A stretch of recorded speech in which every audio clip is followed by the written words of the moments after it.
StockX have been accused of selling fakes again. A reseller managed to backdoor a whole bunch of what the Clot dunks. And instead of being put on blast, he ended up being gifted a friends and family pair. Utopia dropped, Sneakers Day is coming to the US. We've got more J Balvin 3s and we've got more big bloody boots. All of these sneaker stories and more in today's sneaker wrap. Hello everybody, it is me, Jordan Young, aka Sneakernomics, back with another certified hood classic. If you like sneaker content that is both lit and valid, make sure you are subscribed to the channel. And if you want to keep up with me in real time, go and drop me a follow on IG and TikTok. Let's start off by looking back at some of the biggest sneakers that dropped this week. Judging from the hype and the conversation that I've been seeing play out online, I feel like this was the biggest sneaker release this week. The Kith, X-Men, Asics, Gel Light 3 collab. One of the main reasons that this collab was so hype was because of the whole collectability aspect. I mean, these come with these special sealed boxes, blind packaging. I mean, you don't even know which shoe you're gonna get.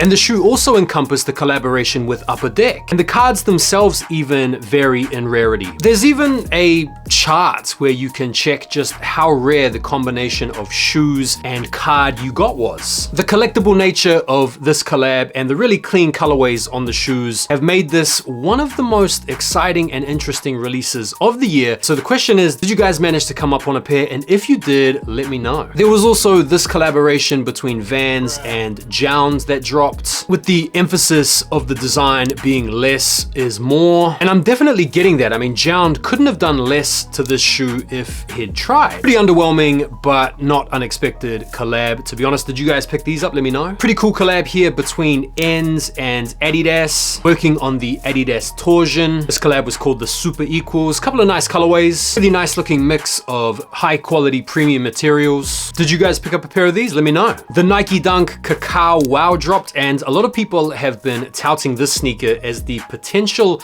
successor to the Panda Dunk. And you can understand why. I mean, it's pretty much the color of the past 5 years, the brown, and one of the most popular recent midsole trends. Nice shoe, clean colorway, very wearable, very of the moment. Are we about to see a bi-weekly restock on this for the next couple of years? I don't know, I wouldn't be surprised, to be honest. Stone Island and New Balance teamed up again to release this bad boy right here, the Fuel Cell C1, in a couple of pretty nice colorways. Now this isn't so much a running shoe as it's like a racing shoe, and I've got to admit, it does look like it is built for speed and comfort. Looks sturdy and lightweight and pretty futuristic. I passed on these because of the very much premium price point, 220 odd pounds, but did you guys pick these up? Let me know. The Martina Rose Shocks dropped in a complete shoe stroke suits release on the Nike Sneakers app, and these are just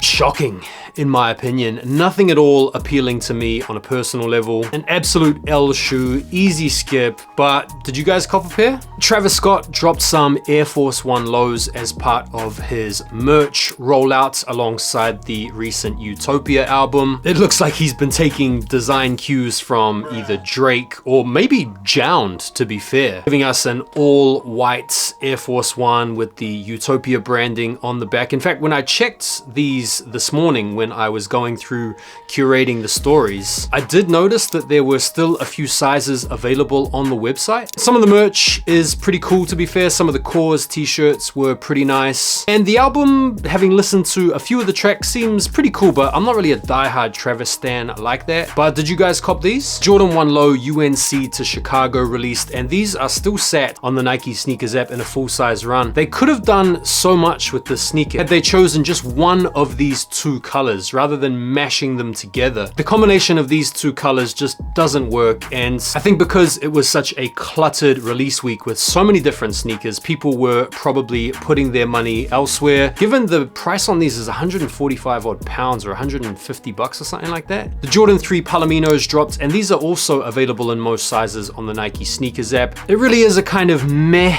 Jordan 3, like they're not bad, they're not spectacular. It's the type of Jordan I'd probably wait to go on sale, to be honest, in order to cop. Very similar color blocking on these Bad Bunny Campus that dropped as well today. They don't do it for me quite as much as the previous two models, and so I passed on these. And finally, the What the Clot Nike Dunks dropped today as well. And we're gonna be talking a little bit more about this shoe in the news, where I'm gonna share with you my own personal exchange with Edison Chen. So let's move into the news. StockX got called out this week by Cortez owner Clint 419 for supposedly having Stevie Wonder authenticating crap. He made this post on his Instagram stories, and in the story you can see a picture of a horrendous fake Cortez Air Max 95 in the gutter green colorway. Because the shoe has a StockX tag hanging from it, it seems like Clint has taken this to mean that these shoes came from StockX. The first and most obvious clue that these didn't come from StockX is they are using an old, outdated StockX tag. Secondly, the tags from StockX do not come affixed to the shoes in this manner. And thirdly, a lot of fake shoes come with StockX tags and have come with StockX tags for years. But it seems like Clint here has completely missed the mark, leveraging this accusation, because these didn't come from StockX, and even Stevie Wonder could see that, to be fair. What do you guys think of this? Sneakers Day is coming to the USA. In fact, it's being wheeled out globally. The Sneakers Day celebrates the launching of the Snkrs app on the 9th of September, and if you guys don't already know, it's pretty much a flop. Or at least it has been in my experience here in the UK over the past few years. Things to expect are lives with kind of interactive game show type things. They do have shock drops, and they do wheel out special shoes for the day, but if you've got any inclination that the day is just going to be full of awesome restocks of the most hyped sneakers over the past year, let me just temper your enthusiasm and scupper your expectations. It's not going to be as good as you're probably thinking. In general, Sneakers Days have been a bit of a letdown. Yeezys are back in August. You guys have probably seen a number of stories floating around, including an update from Adidas themselves saying that from August the 2nd, the confirmed app is going to be updated and there are going to be incremental releases of some of the Yeezys they still have left in stock. Some retailers like Foot Locker have also announced their intention to release the Yeezys, and even companies like Amamanier have been posting about releasing Yeezys as well. This has of course resulted in a little bit of backlash, with people pointing to apparent hypocrisies in these companies that were quick to flame Ye back when he was in the midst of his cancellation, to now seemingly being on board with Ye given they're able to profit from his kicks. All of that stuff off to the side. If you're interested in Yeezys, it should be a good month. Pictures went viral this week of a sneaker reseller sharing a huge amount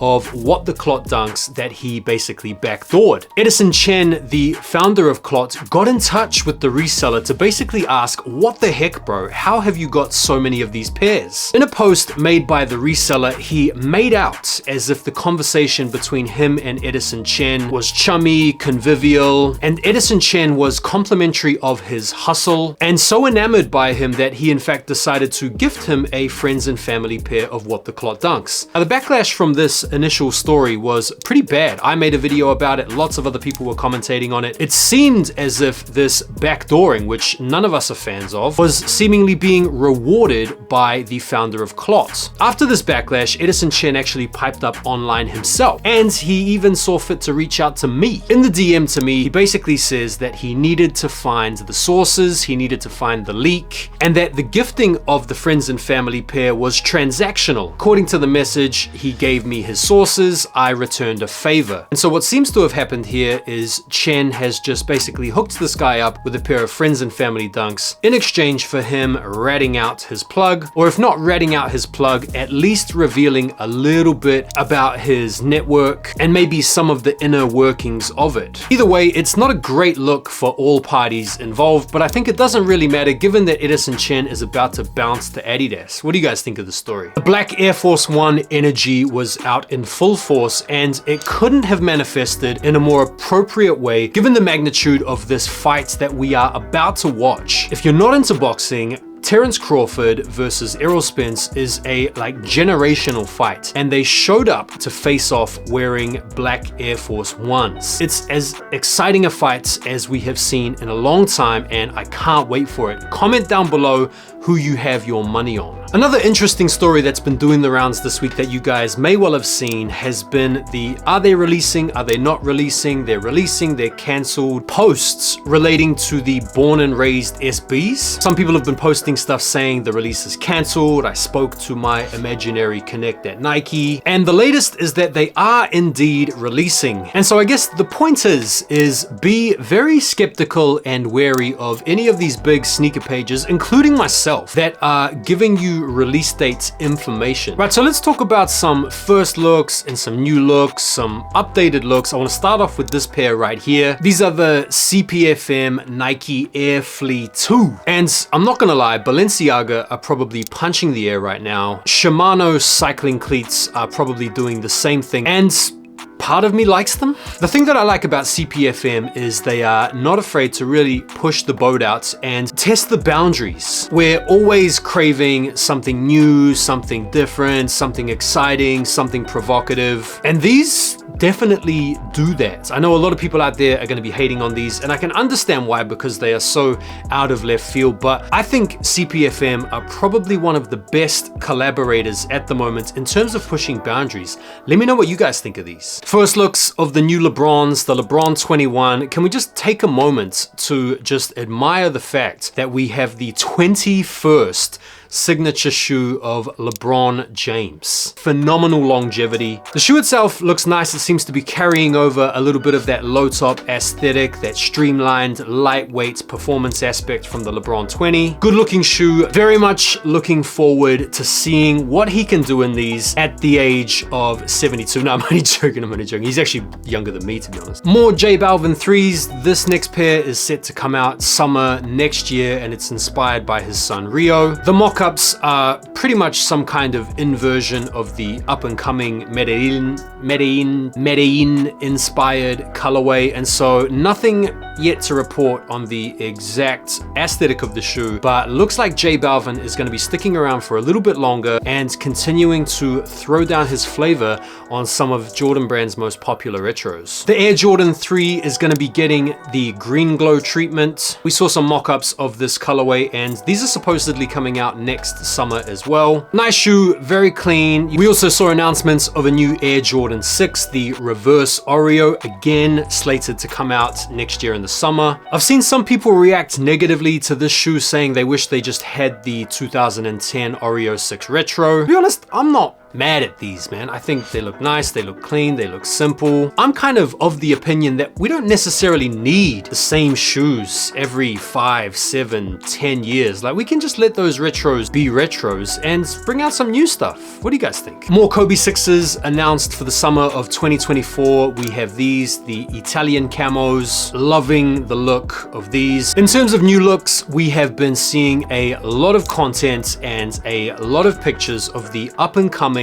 big yellow boots, the collaboration between Mischief and Crocs. These are coming out on August the 9th for a whopping $450. And I'm just wondering, has the moment not passed? I feel like these are gonna be big flops, because the whole point of these types of sneakers is to go viral, get your views, get your likes, and then resell the sneakers and get your money back. And because the big red boots phenomenon was so thoroughly rinsed out, these feel like the sequel that nobody asked for. What do you guys think? Are you guys gonna be spending $450 to look like an idiot, or are you going to be doing what I'm gonna be doing and absolutely between the legs passing? And that is it for this week's sneaker wrap, ladies and gentlemen. Thank you guys so much for taking the time to watch the video. Shout out to all of my members. If you guys want to support me here in my content creation, consider becoming a member. And while you're here, be sure to like the video so you can help spread it around for me. I really would appreciate that. And have yourselves a lovely day. I'll see you guys tomorrow, where I'm going to be sharing with you guys my latest pickup. And so until then, take care for now, and peace.